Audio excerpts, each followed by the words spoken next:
the retail business is incredibly competitive, and in order to stay successful, you have to stay relevant to your consumer, relevant to the retail space.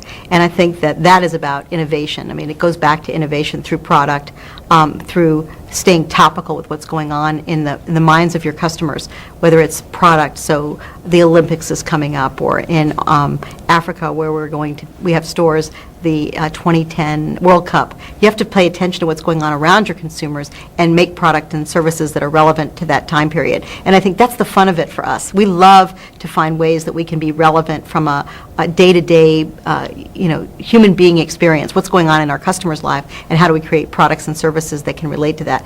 That really turns us on. That's the easy stuff. I don't think a lot of companies do that because it's complicated. It's too much about micro-marketing. It's too focused on one particular customer demographic instead of the masses. But we really believe that because our product is so simple, it's a teddy bear, and most of our assortment is very narrow relatively compared to other retailers, that we can spend the time on creativity and making our product more relevant. I think that one of the great relevant stories about Build-A-Bear Workshop and how we could apply to our business to a different venue would be our relationship with the baseball, Major League Baseball, and particularly the Philadelphia Phillies, which was our first in-ballpark store.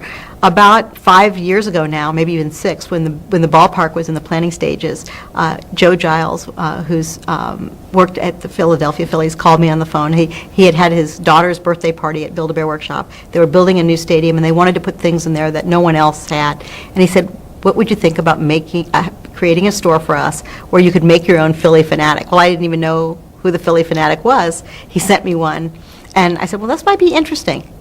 And together, he introduced us to the Major League Baseball people so we could have the license, and we took this little 380 square foot space and turned it into this magical place where the fans, some who didn't even know who the Philly Fanatic was, could come in and make their own Philly Fanatic and dress it in the apparel that the Philly Fanatic wore at the games. And he would tell us he's wearing his Magic outfit or he's wearing his Hawaiian outfit. And sure enough, he'd come up in that outfit, and that day we would sell out of that merchandise.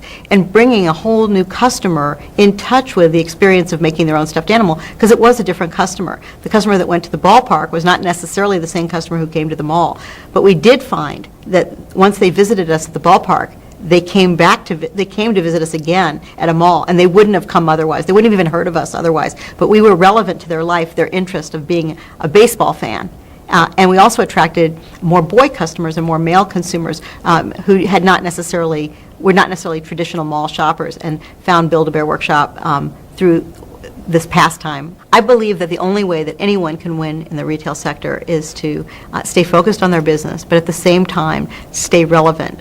Listen to their customers, watch what other great people are doing, not necessarily in the retail business. Could be in the hotel business, the food business, the industrial business. Great examples of people doing things right and how you might apply them to your business. And just staying ahead of the game. There's so many tools with especially with the internet, to really reach your customer holistically and to see how you can be relevant to their life in so many ways. And whether you're selling clothes or shoes or stuffed animals, I think Build-A-Bear Workshop, like Starbucks and some other great retailers out there, have shown that you can take a traditional product and reinvent it for the 21st century and the 22nd century and beyond.